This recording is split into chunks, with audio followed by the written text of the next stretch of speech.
Jai Hind everyone. You all are welcome in Cadet Coffee Times with ANO Preeti Swami.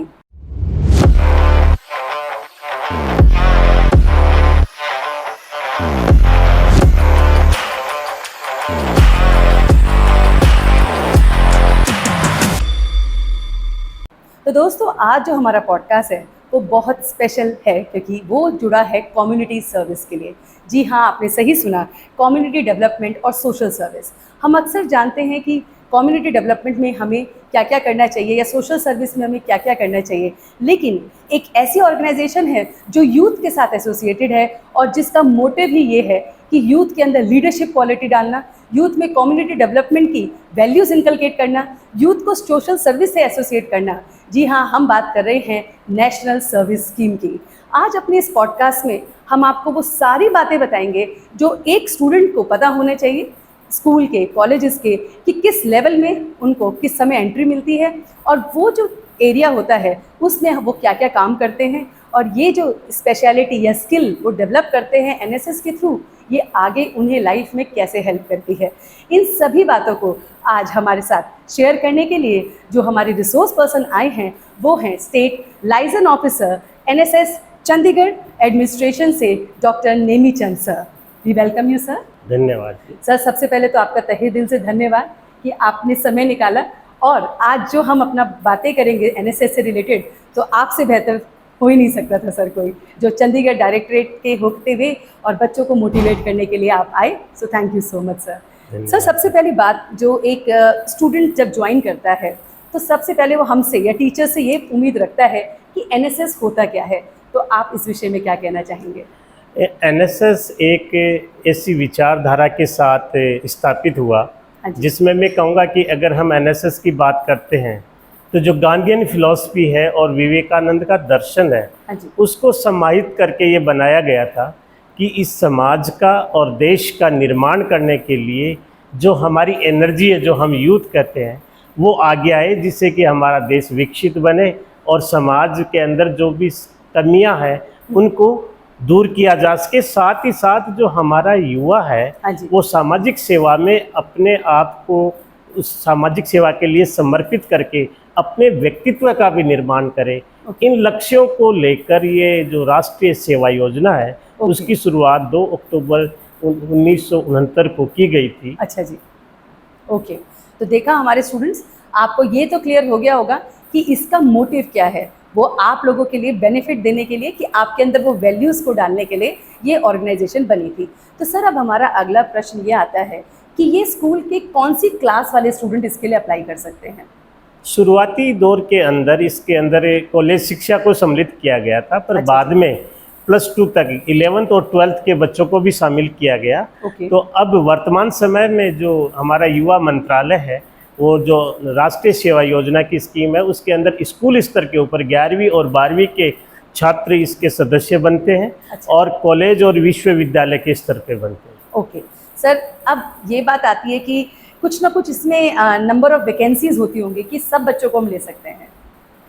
जो इसको एक संरचनात्मक रूप देने के लिए एक यूनिट का प्रोविजन किया गया। एक यूनिट के अंदर 100 बच्चे होते हैं और एक प्रोग्राम ऑफिसर होता है। ठीक है जी। तो एक अगर आप कोई संस्थान एक यूनिट लेता है तो वो 100 बच्चों को ही रजिस्टर कर सकता है। साथ में इसमें एक विशेष, जो कहना चाहिए, विशेष कैंपेनिंग है, स्पेशल कैंपेनिंग का प्रोग्राम है।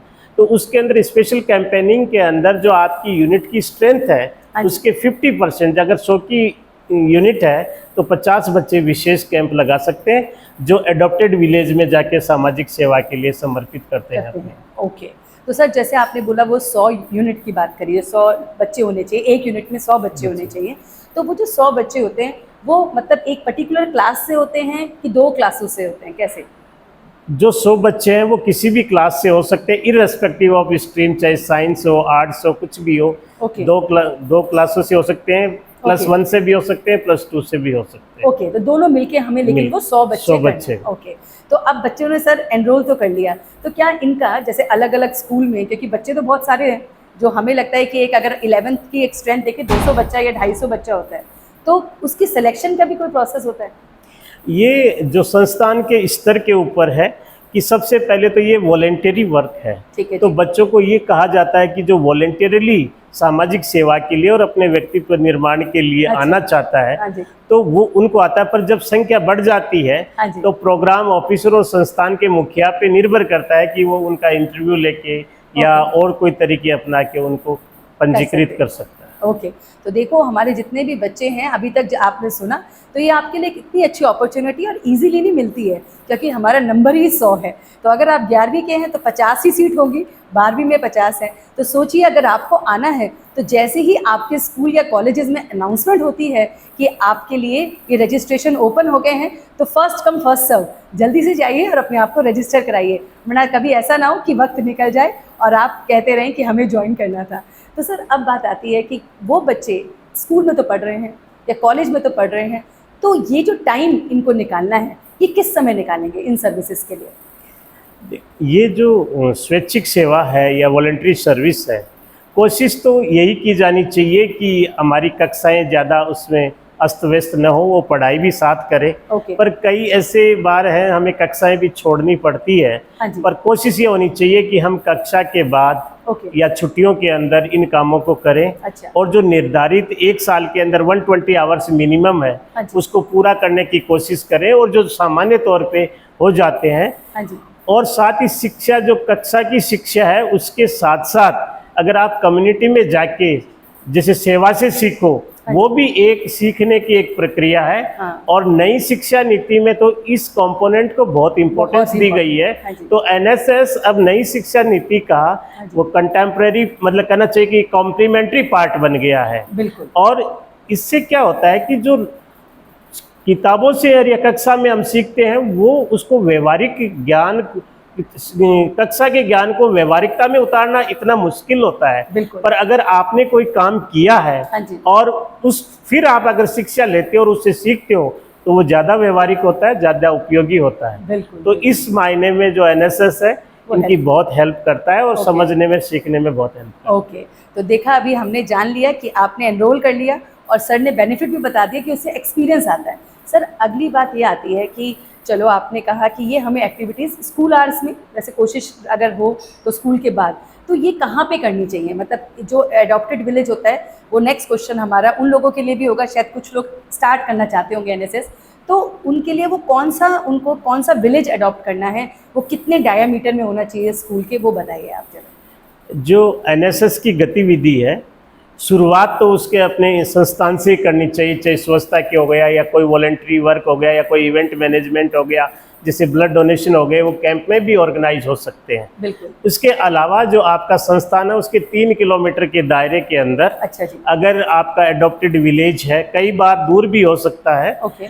तो उसको उस दायरे में अगर आप करते, जैसे आपके आसपास पार्क हो गए, डिस्पेंसरी हो गई, क्योंकि अब एनएसएस के आयाम बदल रहे हैं। हाँ जी। और आपकी बहुत सारी गतिविधियां जो परंपरागत एनएसएस था वैसी नहीं है कि सफाई केवल इसका ध्येय है। सफाई एक हमारा भाग है, पर उसके अलावा जैसे हम आजकल चंडीगढ़ के अंदर प्रोजेक्ट सारथी है, पीजीआई के अंदर दोनों हॉस्पिटलों में, हाँ जी। तो हॉस्पिटल में भी अपनी सेवाएं दे सकते हैं। ओके। किसी डिस्पेंसरी को अडॉप्ट कर सकते हैं, किसी पार्क को अडॉप्ट कर सकते हैं। ओके। और इसी मुहिम को लेके, जैसे यहाँ ड्रग अवेयरनेस के रिगार्डिंग है, कई बार डिपार्टमेंट्स के, जैसे पोषण माह चल रहा है, स्वास्थ्य को लेके, न्यूट्रिशन को लेके भी अवेयरनेस कर सकती हैं। हाँ जी। जो जिन बच्चों को कोई संसाधन उपलब्ध नहीं है उनके लिए भी आप प्रयास कर सकते हैं, जो आपका संस्थान करता भी है। हाँ जी। तो ये भी सब एनएसएस की गतिविधि में शामिल है।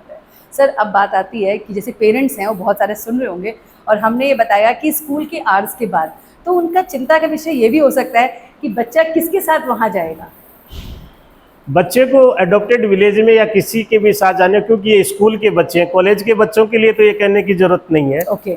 तो प्रयास ये होना चाहिए कि जो एनएसएस प्रोग्राम ऑफिसर है या कोई फैकल्टी मेंबर है, ओके। उसके साथ जाना चाहिए। हाँ। या फिर ऐसा स्टूडेंट हो जिसके अंदर वो सब लीडरशिप क्वालिटी हो, वेल ट्रेंड वॉलंटियर हो, तो वहाँ ज़रूरत नहीं है, वो खुद भी मैनेज कर लेते हैं। पर वो स्कूली बच्चों के अंदर उस लेवल तक लाना बड़ा मुश्किल है। तो मेरा मानना है कि जो एनएसएस प्रोग्राम को हमेशा साथ, प्रोग्राम ऑफिसर को हमेशा साथ रहना में चाहिए जाना या कोई सीनियर टीचर को साथ रहना चाहिए, बिल्कुल। जिससे कि वो उनकी सुरक्षा भी एक हमारे लिए अहम मुद्दा बहुत ही है महान और उसको बड़े मतलब कि उसको हम साधारण नहीं ले सकते, बिल्कुल। उसको वो हमारी प्रायोरिटी होना चाहिए। बिल्कुल, तो पेरेंट्स आप बिल्कुल बेफिक्र रहिए कि अगर आपका बच्चा एनएसएस में एनरोल हो गया है और आप जानते हैं कि स्कूल के आवर्स के बाद वो रुक रहा है, तो बेफिक्र रहिए, वो ज़रूर एनएसएस प्रोग्राम ऑफिसर के पास होगा, उनके साथ ही वो प्रैक्टिस कर रहा होगा, आप उन्हें कॉन्टैक्ट कर सकते हैं। और इसमें सर ये भी हो सकता है कि कोई पेरेंट्स अगर विलिंग हो, कभी कभी पेरेंट्स इच्छुक होते हैं, वो भी हमारे साथ सहयोग दे सकते हैं कि हम वहाँ आपके साथ चलते हैं, आपकी मदद करें।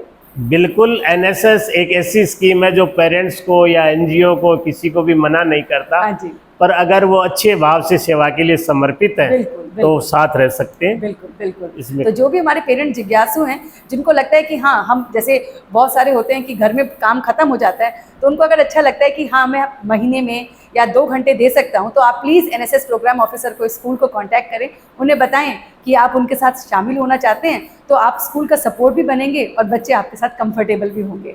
सर, अब बात आती है कि बच्चा अब वहाँ पे पहुँच गया, जैसे किसी भी एरिया में जहाँ पे उसने अडॉप्ट किया है, तो वहाँ पे उनके लिए आपने बताया कि जैसे ब्लड डोनेशन हो गया, और वो क्या क्या और एक्टिविटीज़ उस पर्टिकुलर गांव के साथ, विलेज के साथ कर सकता है। एक जो विलेज होता है, अडॉप्टेड विलेज, उसके अंदर बहुत सारे इश्यू होते हैं। जैसे कुछ मुद्दे होते हैं, सफाई का मुद्दा हो गया। कई बार क्या होता है कि जैसे कोई सोशल और एजुकेशनल सर्वे कर लिया, हाँ जी, डोर टू डोर विजिट जाके कर लिया, जी आपके परिवार के अंदर कितने लोग हैं, इनका न्यूट्रिशनल स्टेटस क्या है, एजुकेशन क्या है, ओके। सर्वे करके भी आप गवर्नमेंट की हेल्प कर सकते हो। अच्छा, उसके लिए सरकार नीतियां बना सकती है कि इस गांव का सर्वे आया हुआ है, इसमें ये कमियां हैं। दूसरा, आपको कुछ संभावनाएं लग सकती है, जैसे ओल्ड एज पेंशन ओके। वगैरह, एल्डरली पीपल्स के साथ इंटरेक्ट करके उनकी समस्याओं को आप समझ सकते हो। बिल्कुल बिल्कुल। फिर गांव में रहने वाली जो महिलाएं हैं, उनकी अपने इश्यू होते हैं, हाँ जी, जो उनके गृहिणियां होती है, उनके इश्यू अलग होते हैं, उनकी समस्याओं को समझ सकते हो। हाँ जी। तो कहने का मेरा तात्पर्य यह है कि एनएसएस के अंदर हम बहुत ही बड़े एरिया को कवर करते हैं। जैसे मैं आपको बताऊं, मलोया के अंदर हमने महिलाओं से बात की, तो उन्होंने कहा कि ठीक है, हम प्लास्टिक का यूज नहीं करेंगे, पर अल्टरनेटिव क्या है, तो उनको बाकायदा महिलाओं को ट्रेनिंग दी गई ओके। कि आप जो पुराने कपड़े उनसे बैग सिलिए, बिल्कुल। उसको मार्केट में आप 10-5 रुपए, जो घर में काम करने वाली महिलाएं जिनके पास समय हाँ है, जी। वो अर्निंग भी कर सकती हैं और हमारे जो इन्वायरमेंट है उसको भी सुरक्षित रख सकती बहुत हैं। बढ़िया, तो बिल्कुल। ये है, आइडिया बहुत छोटे छोटे होते हैं। हाँ जी, पर अगर मान लीजिए आप किसी अडॉप्टेड विलेज में गया कि हमें प्लास्टिक कलेक्ट करनी है, तो आप अगर 15-20 किलो प्लास्टिक भी इकट्ठा बहुत कर लिया जाता है, तो इन्वायरमेंट की बड़ी हेल्प है। तो ये छोटे छोटे आयाम है, एनएसएस में छोटे छोटे काम करके ही हम बड़ा काम कर सकते हैं। यस, बिल्कुल। ये तो सर, जैसे स्कूल के आपने बताए प्रोजेक्ट्स अवेयरनेस के हो गए, और कॉलेज के थोड़े से डिफरेंट कैसे होते हैं उनसे। कॉलेज के अंदर जो काम होता है उसको थोड़ा हम, वहाँ पे क्या है कि जो बच्चा होता है, एनएसएस वॉलंटियर होता है, उसमें उसकी पर्सनालिटी में इतना डेवलपमेंट हो जाता है कि वो फिर लीडरशिप रोल के अंदर काम करना शुरू कर देता है। Okay, okay. वो आपस में कोऑर्डिनेट करते रहते हैं ठीक है। और उनमें से एक लीडर बन जाता है और वो एक टीम के रूप में काम करते हैं और एक अलग, एक इंडिपेंडेंट सोच के साथ काम करते हैं। स्कूल स्तर पर हमें उन्हें डायरेक्ट करना पड़ता है। वहाँ पे जो एनएसएस वॉलंटियर अपने आइडियाज़ को रियलिटी में ट्रांसफ़र करता है। फिर कुछ ऐसे कैंप्स होते हैं जो केवल 18 साल से ऊपर के बच्चे होते हैं, जैसे एडवेंचर कैंप हो गए, हाँ जी, नेशनल इंटीग्रेशन कैंप हो गए, आरडी परेड हो गई। हाँ जी। तो वहाँ पे जो लेवल है वो यहाँ से शुरुआत है, जिसके अंदर कि एक टेम्परामेंट डेवलप किया जाता है स्कूल लेवल पे एनएसएस वॉलंटियर के अंदर, और Okay. कॉलेज में जाके वो रियलिटी में उस टेम्परामेंट को ट्रांसलेट करता है। ओके, तो मतलब Yeah. वो कितना ब्रॉडर Broader हो जाता है। perspective और फिर से। वो बच्चा जब ये सीख जाता है, फिर किसी प्रोफेशन में जाएगा, ऑलरेडी वो ट्रेड्स हैं उसके अंदर अंदर है। और ये देखा गया कि उसको ग्राउंड रियलिटीज का नॉलेज होता है, हाँ जी, तो वो कल कोई लीडरशिप रोल में होता है या एडमिनिस्ट्रेटिव पोजीशन पे होता है, बहुत तो बढ़िया। ही और she can perform in a better way. Yes, very Yes. True. तो देखिए कि आपके लिए ये जो एक्सपोजर एनएसएस दे रहा है, पहले तो स्कूल लेवल में हो गया, जिस भी आप कॉलेज में जाते हैं, अगर आपको पता चलता है कि वहाँ पे एनएसएस यूनिट है, तो प्लीज़ वहाँ पर भी आप एनरोल कीजिए। और फिर धीरे धीरे जो ग्रूमिंग आपकी हो रही है, वो आप किसी प्रोफेशन में जाएंगे, आपको कुछ कहना नहीं पड़ेगा, आप खुद, आपने एक्सपीरियंस लिया है बचपन से, वो चीज़ आपको हेल्प करेगी और फिर उस चीज़ को आप बहुत अच्छी तरह से करेंगे। सर, अब बात आती है कि सपोज़ कोई स्टूडेंट क्लास 12 तक एनएसएस करता है, तो क्या उसको कोई सर्टिफिकेट मिलता है? उस सर्टिफिकेट की क्या वैल्यू होती है? और कॉलेज लेवल तक के सर्टिफिकेट की क्या वैल्यू होती है? जो एक कैंप, ये मैंडेट है एनएसएस का कि आप 120 आवर्स वर्क करने के बाद में स्पेशल कैंप लगेगा आपका। बिल्कुल। तो जब वो 7 डे स्पेशल कैंप लगाता है तो उसको बाकायदा एडमिनिस्ट्रेशन की तरफ से हाँ जी। सर्टिफिकेट इश्यू होता है। ठीक है। और जब वो हायर एजुकेशन में कॉलेजेस में जाता है तो एक कैंप पे सर्टिफिकेट की ग्रेडिंग ए होती है, अच्छा जी। 2 की बी होती है, 3 की सी होती है। ठीक है सर। तो वो ए ग्रेड के साथ कॉलेज में एंटर करता है यूनिवर्सिटी लेवल पे, तो उसको एडमिशन में 1% एक्स्ट्रा मिलेगा।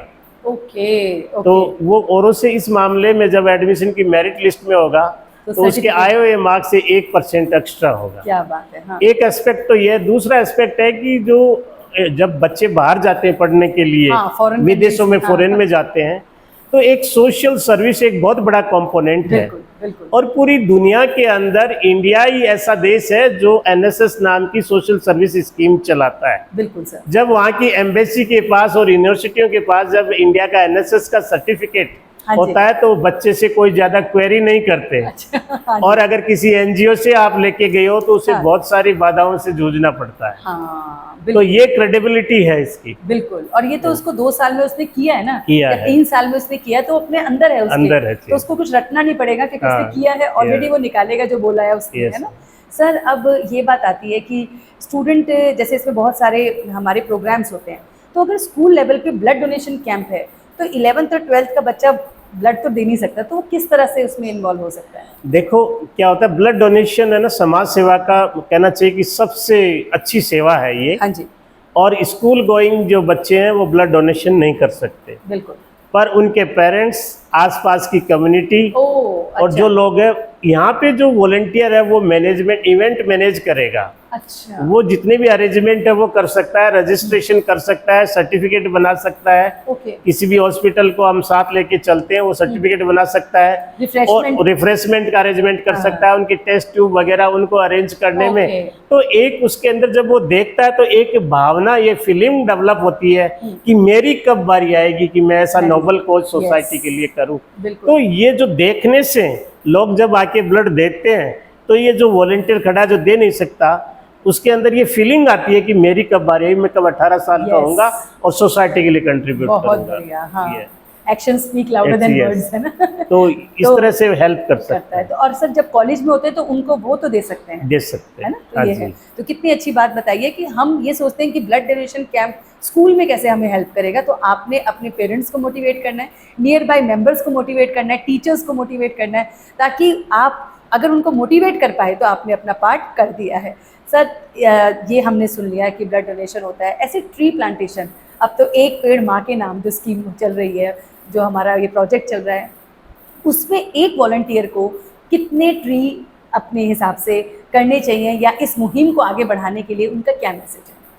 देखो ये क्षेत्र विशेष पे निर्भर करता है। जब हम चंडीगढ़ की बात करते हैं तो हमारे इस साल जो एक पेड़ माँ के नाम पे हमारे एनएसएस वॉलंटियर्स ने दूसरे संगठनों के साथ मिलकर 60,000 पेड़ पौधे लगाए। ठीक है।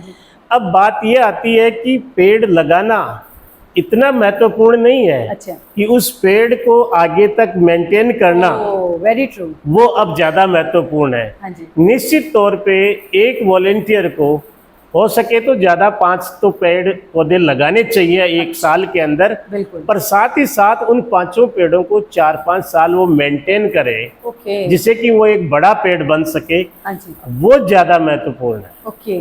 तो हम पेड़ बहुत लगाते हैं पर जब उनकी देखभाल नहीं करते तो एनएसएस वॉलंटियर पेड़, एनएसएस में अब हम इस बात के ऊपर ज़्यादा फोकस करते हैं कि आपका जो पेड़ लगाया हुआ है, चाहे आपने 5 ही लगाए हो, वो जिंदा रहना चाहिए, आगे तक होना चाहिए। क्या बात है, क्या बात है। तो देखिए, आप जितना भी अभी सुन रहे होंगे, आप देख रहे होंगे जो भी प्रोजेक्ट है उसके पीछे जो लॉजिक है वो कितना डीपर मीनिंग है। जैसे सर ने ब्लड डोनेशन का बताया, तो डीपर मीनिंग क्या बताया कि हमें पता चलेगा, एहसास होगा कि ये ब्लड दे रहे हैं तो मेरी बारी कब आएगी, मैं कब इस काम को करूँगा। ऐसी पेड़ पौधे से रिलेटेड सर ने कितनी अच्छी बात बताई। हम अक्सर लगा तो देते हैं लेकिन उसको मेंटेन करना हमारे लिए इम्पोर्टेंट है कि ये पेड़ मेरा है, ये 5 पेड़ मेरे हैं, और जब तक कि 5 साल तक ना आगे बढ़ जाएं मुझे इनको नहीं छोड़ना है। तो ये भी आपको बात याद रखनी चाहिए। अब सर बात आती है कि जो हमारे जो कैंप्स लगते हैं, तो कैंप्स की कितना आवर्स होता है, और क्या ये रात और दिन के कैंप होते हैं, क्या इसमें सुरक्षा होती है, इन सारी बातों में सुनना चाहेंगे। जनरली जो हम 1 डे कैंप लगाते हैं उनको 5 से 6 घंटे के वो कैंप होते हैं, कई बार 3-4, वो जैसी आवश्यकता है उसके आधार पे वो कैंप की आयोजित किए जाते हैं।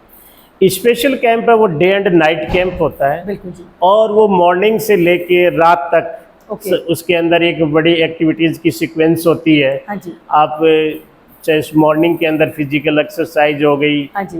बहुत, और वहाँ पे भी कुछ आगे के प्लानिंग के नेक्स्ट पहले दिन क्या हुआ उसकी ब्रीफिंग हो गई, हाँ जी। हाँ जी। इस तरह की चीज़ें। फिर कोई टॉक हो गई, किसी के साथ इंटरेक्शन हो गया, एडॉप्टेड विलेज में काम हो गया। बिल्कुल फिर शाम के वक्त क्रिएशनल एक्टिविटी हो गई, कल्चरल प्रोग्राम हो गया। बिल्कुल। तो ये सब बहुत सारे जो सोशल एस्पेक्ट हैं और जो वॉलंटियर की पर्सनालिटी से रिलेटेड एस्पेक्ट हैं, हाँ जी। और उन चीज़ों को कवर किया जाता है। ट्रेनिंग भी कई बार दी जाती है, जैसे फर्स्ट एड ट्रेनिंग हो गई, डिजास्टर defense मैनेजमेंट हो गया, रिलेटेड हो गई, हाँ जी। फायर से रिलेटेड चीज़ें हो गई, वो भी उसका पार्ट है। और एडॉप्टेड विलेज के जो इश्यू हैं उनको देखना, हम एड्रेस कई बार नहीं कर पाते, पर उनकी समस्याओं को हम एडमिनिस्ट्रेशन तक पहुंचा पहुंचाने सकते करते हैं। हैं। ओके। तो सर अब बात आती है कि बच्चा कैंप में तो आ गया, खाने पीने के लिए उसके क्या मतलब तरीके होते हैं? वो खुद बनाते हैं या कहीं से अरेंजमेंट होती है? क्योंकि पेरेंट्स बड़ा चिंता करते हैं कि हम अपने बच्चे को भेज तो रहे हैं, सुरक्षा कैसी होगी, हाइजीन कैसा होगा, खाना पीना कैसा मिलेगा, इसके बारे में बताइए प्लीज़। देखिए, हम एनएसएस वॉलेंटियर को समाज सेवा के लिए तो तैयार करते ही करते हैं, पर जो व्यक्ति खुद की सेवा नहीं कर सकता वो समाज सेवा कैसे करेगा? बिल्कुल। उसको अपने स्वावलंबन कुछ कलाएं उसमें आनी चाहिए। बिल्कुल। तो एनएसएस का जो मेन मोटिव है जो कम्युनिटी किचन का, हाँ जी। कि साथ मिलके सब काम करें। ये भी देखने में आया कि कई बार कईयों ने रसोई का काम ही नहीं किया। हाँ जी। तो एडवर्स कंडीशन में पेरेंट्स तो हमेशा साथ रहने नहीं, कई बार अकेला भी रहना पड़ता है। तो उसके व्यक्तित्व को निभाने और उसको स्किल सिखाने के लिए हमारा फोकस होता है कि वो स्पेशल कैंप में वॉलेंटियर है, खुद खाना बनाए। ओके। अच्छा, ये मकसद होता है। ओके। तो मिलजुल के मिलजुल के काम आप करें। सोच लीजिए कि कितना इंपॉर्टेंट होगा। तो जिन बच्चों ने अभी तक एनरोल नहीं किया है और जिनको पता ही नहीं है, सोचते हैं कि नहीं कुछ नहीं है, तो सोचिए आप ये कितने इनडायरेक्टली कितना कुछ सीखते हैं एनएसएस में। और जब हम कम्युनिटी में मिलकर एक साथ मिलकर जब कुछ चीज़ बनाते हैं, उस खाने का स्वाद ही अलग होता है। इसको एक्सप्लोर करने के लिए आपको एनएसएस जरूर ज्वाइन करना चाहिए। और जो मेरा अनुभव है, एनएसएस के स्पेशल कैंप में बच्चे खाना बना के एंजॉय करते हैं। बिल्कुल बिल्कुल। सर आपने अभी बात करी वनडे कैंप की, वो क्या होते हैं वनडे कैंप? वनडे कैंप जैसे एक पर्टिकुलर एक्टिविटी को लेके हो गया, जैसे अच्छा। मान लीजिए आपने एक प्लास्टिक के लिए कैंपेन चलाई और वर्कशॉप भी चलाई। अच्छा जी। तो आपने आसपास के इलाके में अवेयर भी करके आए, फिर कोई एक्सपर्ट आया, उसने अपना लेक्चर डिलीवर किया। ठीक है जी। ठीक है, और तो वो एक वनडे कैंप हो गया। ओके। उसके अंदर बच्चे खुद भी करते, एडॉप्टेड विलेज में गए, एडॉप्टेड विलेज के अंदर पर्टिकुलर आपने कोई काम किया पर्टिकुलर इलाके में। अच्छा। तो ये वनडे कैंप की कैटेगरी के अंदर आते और हैं। उसमें घंटे कितने होते हैं? डे सेलिब्रेशन होते हैं 4 से 5। अच्छा। हाँ। Okay okay. और वो पर्टिकुलर उसका कुछ सर्टिफिकेट भी मिलता है स्टूडेंट्स वो इंस्टीट्यूशन अपने लेवल पे वो सर्टिफिकेशन देता उसका है। कर दे। ओके। हाँ, वो कर सकते ये है। हैं। ठीक है। तो सर अभी हमने बात कर ली कि कैंप भी हो गया, ये हो गया, आगे बच्चे ने एनएसएस का स्पेशल कैंप भी लगा दिया। अब कुछ बात करते हैं अवार्ड्स की। तो इन बच्चों के लिए स्कूल लेवल पे अगर कोई वॉलंटियर अच्छा कर रहा है तो उसके लिए क्या अवार्ड्स होते हैं? ये कॉलेज लेवल पे उसको आगे बढ़ने के लिए क्या अवार्ड्स होते हैं? देखो, एनएसएस का जो मेन मोटो है, नॉट मी बट यू। बिल्कुल सर। तो अवार्ड है सर्विसेज एक्नॉलेज करने के लिए, दूसरे लोगों को मोटिवेट करने के बिल्कुल। पॉइंट ऑफ व्यू से है। बिल्कुल। अगर हम अवार्ड के लिए काम करते हैं, ये एनएसएस का मोटो नहीं है।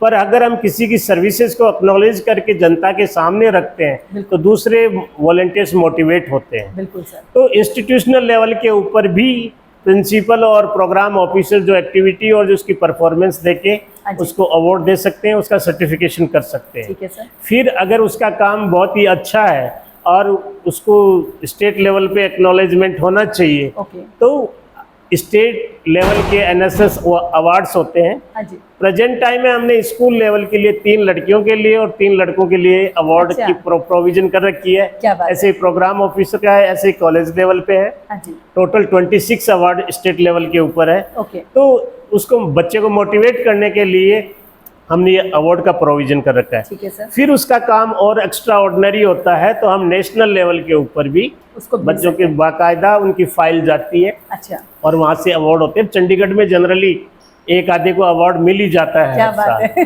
तो देखो आपके लिए कितनी गोल्डन अपॉर्चुनिटी है। और बड़ा अच्छा होता है, जैसे स्टेट लेवल में केस अवार्ड वॉलेंटरी के लिए 11,000 रुपये, क्या बात प्रोग्राम ऑफिसर के लिए 21,000 है, ओह। नेशनल लेवल के ऊपर वॉलेंटियर के लिए 1.25 रुपए 1 लाख रुपया है। ओके, हाँ जी, और प्रोग्राम ऑफिसर के लिए 1.5 लाख और इंस्टीट्यूशन के लिए 2 लाख है। क्या बात है। यूनिट तो के लिए 2 लाख 2 है। लाख है ना। तो ये बात बिल्कुल सिंपल है कि आप काम कर रहे हैं और वो इसलिए दिखा रहे हैं कि ताकि और लोग मोटिवेट हो। पर्पस ये ना हो कि हमें अवार्ड लेना है, लेकिन हाँ, काम को शोकेस करने की बात करी। तो सर, ये जैसे आपने बताया कि स्कूल लेवल पे भी बच्चे सेलेक्ट होते हैं, मतलब इस अवार्ड के लिए अप्लाई कर सकते हैं कि बिल्कुल कॉलेज लेवल पे? नहीं नहीं, स्कूल इस स्कूल अवार्ड लेवल के लिए स्कूल लेवल के भी बच्चे ओके। सेलेक्ट होते हैं। तो सर, अब हमने अवार्ड की बात कर ली, अब हमने उनका आगे का देख लिया। अब ये जो बच्चे कॉलेज लेवल के चले जाते हैं, इन्होंने इतनी ये कर ली, तो इनका आपने बता ही दिया कि सर्टिफिकेशन में इनको आगे मतलब जॉब्स में भी हेल्प मिलती है और बाहर की फॉरेन यूनिवर्सिटी में भी जा हेल्प सकते मिलती हैं। है। इसके अलावा सर, आप कुछ और एनएसएस से रिलेटेड कुछ बताना चाहते हैं हमारे स्टूडेंट्स को? एनएसएस के अंदर जैसे एक मेरा पिछले 15-16 सालों का अनुभव ये बताता है कि एक बार एक स्टूडेंट अगर वो एनएसएस वॉलेंटियर बन गया हाँ जी, तो ये समाज के लिए एक असेट है। सबसे पहली बात है, वो जितनी भी बुराइयां हैं उससे अपने आप को दूर रखेगा बिल्कुल और निश्चित तौर पे वो सोसाइटी के अंदर चेंज लाएगा। बिल्कुल बिल्कुल। और उसका ऑरा इस तरह का होगा कि वो किसी भी परिस्थिति को हैंडल करने में सक्षम होगा। अगर अपने कैरियर के दौरान वो किसी भी ऑर्गेनाइजेशन को ज्वाइन करेगा या लीडरशिप का रोल लेगा या एडमिनिस्ट्रेशन का रोल लेगा, तो निश्चित रूप से उसके अंदर वो बड़े ईमानदारी से काम करेगा और समाज के जो सबसे जिसको ज़रूरत है उसको ध्यान में रख के उसके निर्णय होंगे, उसके हिसाब से वो काम करेगा। तो मैं कहूँगा कि कंट्री को डेवलप्ड बनाने के लिए या सोसाइटी में ट्रांसफॉर्मेशन लाने के लिए एक एनएसएस वॉलेंटियर से अच्छा विकल्प नहीं हो सकता। ओके सर, अभी हमें रिसेंटली पता चला है कि ये मिनिस्ट्री ऑफ यूथ अफेयर्स की तरफ से कि माई भारत पोर्टल भी है, तो उसके बारे में आप भी बताइए कि क्या है, कैसे उसमें बच्चा कर सकता है, या प्रोग्राम ऑफिसर या यूनिट कैसे कर सकता है? एक जो आईटी का युग है, हाँ जी, और गवर्नमेंट ने एक बहुत अच्छा प्रयास किया कि जो यूथ है हाँ जी, उसके लिए एक माई भारत पोर्टल क्रिएट किया है, जिसके अंदर एनएसएस, एनवाईकेएस, एनसीसी सबको शामिल किया है। बिल्कुल और उसके अंदर बाकायदा यूथ के लिए बाकायदा एक टैब है, उसमें वो अपने आप को रजिस्टर करे, अपनी एक्टिविटियां बताए। एक सीवी बिल्डर है कि वो क्या है, तो वो सीवी बिल्ड करे अपना पूरा। अच्छा। तो वो अगर उसको पब्लिक कर देता है तो जिस कंपनी को, जिस ऑर्गेनाइजेशन को उस तरह की जरूरत है तो वो कंपनी उसके संपर्क कर लेगी। हाँ। दूसरी बात, जितने भी सोशल इवेंट हो रहे हैं वो मिनिस्ट्री एक ही पोर्टल पे दिल्ली में बैठे बैठे देख लेगी। Oh wow. तो हमने क्या किया, उसका जो रिपोर्टिंग है उसके लिए हम जितने कागज और इतना यूज करते हैं उसकी जरूरत ही नहीं। बिल्कुल। आपने इवेंट क्रिएट किया, हाँ जी, इवेंट क्रिएट करते ही वो पब्लिश हो गया। हाँ। पब्लिश होते ही दिल्ली में बैठे हुए लोग, पीएमओ या प्रधानमंत्री भी अपनी इच्छा से देख सकते हैं। बिल्कुल। साथ ही इसमें बहुत सारे आने वाले समय में बहुत सारे फीचर हैं। अच्छा, कि अगर आपको अगर एम्प्लॉयमेंट के पॉइंट ऑफ व्यू से कोई कंपनी देखेगी तो वो आपसे कांटेक्ट, क्योंकि आपका सीवी बिल्डर देख के आपको साथ वो कर लेगी। बिल्कुल। तो माई वॉलेंटियर और सीवी बिल्डर के प्रोविजन है, वहाँ पे अपना सीवी बिल्ड कैसे किया जाता हाँ है, जी। ऑटोमेटिकली उसके अंदर वो कॉलम्स दिए हुए हैं, बस उसे वहाँ भरना से है। हो जाएगा। ओके, क्या बात है। ये। तो देखिए स्टूडेंट्स, आपको कितने प्यारे तरीके से सर ने वो सारी बातें बताई हैं जो आपके फ्यूचर से भी रिलेटेड है। NSS social service community development के साथ साथ आपकी पर्सनालिटी को ग्रूम कर रहे हैं और आप एक अच्छे हिंदुस्तानी बन रहे हैं, एक अच्छे व्यक्तित्व वाले इंसान बन रहे हैं।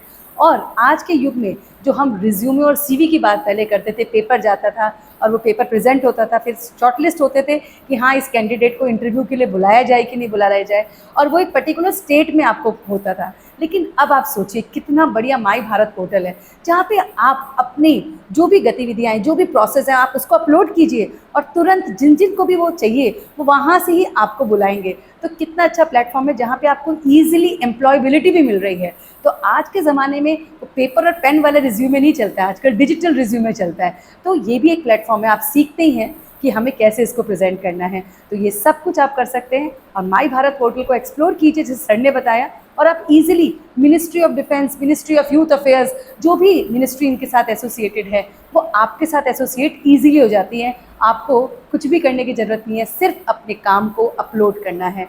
तो ये एक वो प्लेटफॉर्म है जहाँ पे आप अपने आप की जो भी काम है उसको कर सकते हैं। So thank you so much Nemichand sir, आपने इतना अच्छा Welcome, बहुमूल्य welcome. समय हमें दिया और पूरी प्रोसेस को शुरू से लेके अंत तक कैसे यूनिट बनी और कहाँ तक माई भारत तक का जो अभी चल रहा है, पोर्टल का काम चल रहा है, वो सारी बातों को बताया। So thank you so much. बहुत बहुत धन्यवाद और मैं भी बहुत अपने सुंदर। सारे लिसनर्स और व्यूवर्स को तहे दिल से धन्यवाद करती हूँ कि thank you so much for listening and watching till the and.